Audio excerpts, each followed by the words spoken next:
नमस्कार दोस्तों, स्वागत है आपका मेरे YouTube चैनल मधु की पाठशाला पर। Bhopal Singh Khatri ji, chairman of Haryana staff selection commission ने आज नया बयान दिया है। किसको लेकर के? फीमेल कांस्टेबल के मेन रिजल्ट को लेकर के। अब वो मेन रिजल्ट को लेकर के बयान जो जारी किया है वो क्या है, इसके लिए आप वीडियो को अंत तक ज़रूर देखें। देखिए, आज जो एक लिस्ट जारी की गई थी हरियाणा के फीमेल कांस्टेबल को लेकर के, वो क्या थी? वो pre final report for scrutiny of documents है, यानी कि ये फाइनल रिजल्ट नहीं है। सबसे पहले तो ये क्लियर हो गया है।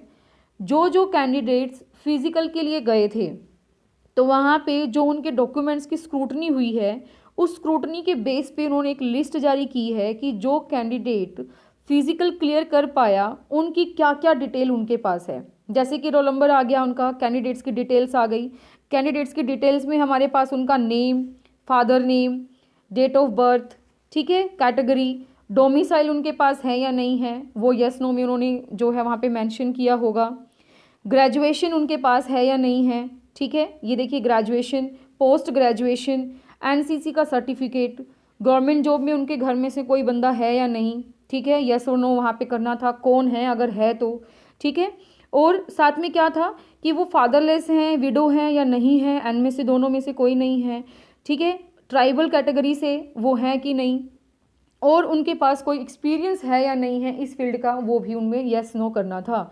तो उसकी एक ये जो लिस्ट उन्होंने जारी की है, इसकी अकॉर्डिंग उन्होंने आज अपील की है उन सारे फीमेल कैंडिडेट्स के लिए कि अगर आपकी ये डिटेल करेक्ट है, अगर आपकी ये डिटेल करेक्ट है तो आपको कुछ भी इसमें एडिट करने की ज़रूरत नहीं है। लेकिन अगर आपकी डिटेल करेक्ट नहीं है तो आप उसके अंदर एडिशन कर सकते हैं, एडिटिंग कर सकते हैं। और वो एडिटिंग के लिए आपको जो लिंक मिलेगा वो कल मिलेगा, ठीक है। कल आप उस लिंक पर जा कर के अपनी डिटेल्स को, अपनी इन्फॉर्मेशन को वहाँ पे एडिट कर सकते हो।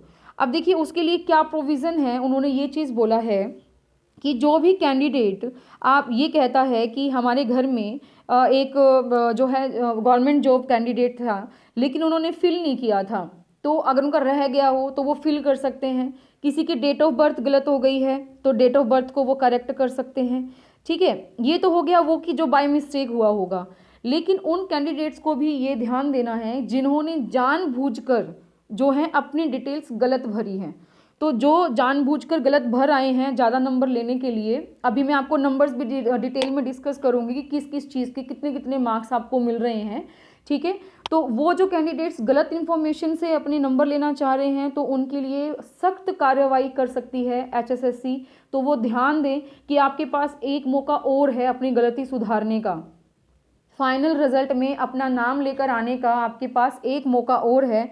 अगर आपने कोई ऐसी गलती की है तो आप उसको जल्दी से जल्दी सुधार लीजिए, ठीक है। इसके लिए कल लिंक ओपन हो जाएगा। अगर आपने वहाँ पे येस नो कर दिया है तो आप वहाँ, अगर आपका कोई घर में गवर्नमेंट जॉब है तो आप उसको येस कर दीजिएगा, ठीक है। नहीं तो 420 का केस ऐसा होगा कि आप आगे 10 सालों तक कोई पेपर नहीं दे पाएंगे।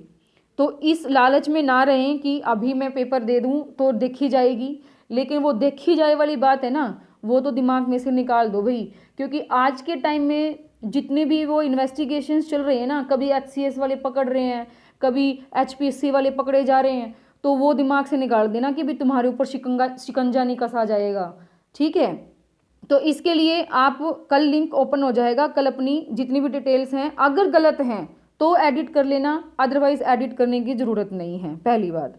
अच्छा, अब एक चीज़ मैं आपसे डिस्कस कर लूँ कि कितनी चीज़ों के क्या क्या जो है इसका क्राइटेरिया था मार्क्स का। तो वो देखो कि हमारे पास ये 100 नंबर का पेपर था, ठीक है। 100 नंबर के पेपर में आपके 80 नंबर जो थे वो रिटन एग्ज़ाम के थे, ठीक है। जो आपने रिटन लिखित परीक्षा दी थी उसके थे। उसको 0.8 से मल्टीप्लाई करना है तो जितने नंबर बनते हैं एक तो वो नंबर आपके ऐड हो गए, ठीक है। उसके बाद 10 नंबर जो हैं आपके एजुकेशन के हैं। किसके हैं? एजुकेशन के। अब एजुकेशन में 3 पार्ट उन्होंने डिवाइड कर रखे हैं। ये जो 10 नंबर है ना, ये 10 नंबर उन्होंने 3 पार्ट में डिवाइड कर रखे हैं। किस किस तरीके से कर रखे हैं कि जो 4 नंबर हैं वो आपके ग्रेजुएशन के लग रहे हैं। 4 नंबर आपके ग्रेजुएशन के, कि ग्रेजुएशन कर रखी है कि नहीं कर रखी। अगर कर रखी है तो भाई 4 नंबर इसमें पक्के हो गए, नहीं कर रखी तो वो कट जाएंगे, ठीक है। 3 नंबर जो हैं आपके पोस्ट ग्रेजुएशन के हैं, यानी कि आपने कोई मास्टर्स कर रखी है कि नहीं कर रखी। अगर कर रखी है तो 3 नंबर आपके मास्टर्स के आपको मिल जाएंगे। और जो बाकी 3 नंबर बचे हैं वो आपके एनसीसी सर्टिफिकेट के हैं। जिसका एनसीसी का सर्टिफिकेट है उसको 3 नंबर मिल जाएंगे, नहीं तो ये 3 नंबर भी नहीं मिलेंगे। यानी कि टोटल कितने हो गए एजुकेशन के? 10 नंबर हो गए। 10 नंबर तो आपको यहाँ से मिल गए। और क्या बताया है इन्होंने कि 10 नंबर जो हैं वो सोशल इकोनॉमिक के मिल रहे हैं। किसके मिल रहे हैं? सोशल इकोनॉमी के। ठीक है, अब ये जो सोशल इकोनॉमी है वो क्या है ये मैं आपको बता देती हूँ कि जो 5 नंबर हैं, 5 नंबर जो एक ऑप्शन था ना कि भाई फादरलेस है, ठीक है, या विडो है, उसमें हमारे पास मिलेंगे 5 नंबर फादरलेस या विडो के। ठीक है, वो 5 नंबर हो गए। और जो 5 नंबर हैं वो किसके हैं कि कोई गवर्नमेंट जॉब में नहीं है, नो गवर्नमेंट जॉब। ठीक है, ये 5 नंबर आपके हो गए। फिर 8 नंबर जो हैं आपके एक्सपीरियंस के हैं कि आपके पास अगर एक्सपीरियंस है वो उसके अकॉर्डिंग होगा, वो कितने सालों के अकॉर्डिंग वो ले रहे हैं, कितने साल का नंबर कितना लगेगा, वो 8 नंबर वो एक्सपीरियंस के मान के चल रहे हैं। 5 नंबर जो हैं वो आपके ट्राइब कम्युनिटी से अगर आप बिलोंग करते हो, भाई मेरे ख्याल से ये हरियाणा में तो कोई ऐसा कैंडिडेट मेरे ख्याल से है नहीं जो ट्राइबल कम्युनिटी से हो। ठीक है, तो ये सारे, अब यूं मत सोचना भाई ये जो टोटल जो है इसने कहा है कि सिर्फ 10 मिलेंगे सोशल इकोनॉमी के। देखो 5 10 हो गए 10, 18 18 और 5 हो गए 23। अब यूं ना सोचना कि भाई सारी चीज़ से अगर बिलोंग कर रहे हो तो आपको 23 नंबर मिल जाएंगे, ऐसा नहीं है। आपको मैक्सिमम 10 नंबर ही मिलेंगे। कितने मिलेंगे? 10 नंबर ही मिलेंगे। तो उसके अकॉर्डिंग आप काउंट कर लो कि भाई 80 नंबर, जैसे मैं अभी थोड़ा सा बता देती हूँ आपको, 80 नंबर तो आपके रिटन एग्ज़ाम के हो गए, 10 नंबर आपके ग्रेजुएशन के यानी कि जो आपने एजुकेशन ले रखी है उसके हो गए। ठीक है, और 10 नंबर आपके सोशो इकोनॉमी के हो गए। तो ये टोटल कितने हो गए आपके? 100 नंबर हो गए। तो 100 नंबर के अकॉर्डिंग आपकी जो है फाइनल लिस्ट लगेगी। इसलिए खत्री साहब ये कह रहे हैं कि अगर आपकी जो ये जो डिटेल है आपकी 80 नंबर वाली डिटेल तो उनके पास है, उसमें तो आप कुछ कर ही नहीं सकते। आपकी जो 20 नंबर की डिटेल है ना, इस 20 नंबर की डिटेल को आपने करेक्ट भरना है। ठीक है, अगर ये करेक्ट नहीं होगी ना तो उसमें आप कभी ना कभी तो फंसोगे, या तो ज्वाइनिंग का पहले फंस जाओगे, नहीं फिर वो ज्वाइनिंग का बाद फंसोगे। फंसना तो है ही अगर गलत भर रखी है तो। ठीक है, तो उसके लिए खत्री साहब ने कहा है कि वो आप क्या कर लो, अपना जितना जैसे ही लिंक एक्टिवेट होता है आप उसको करेक्शन कर लो।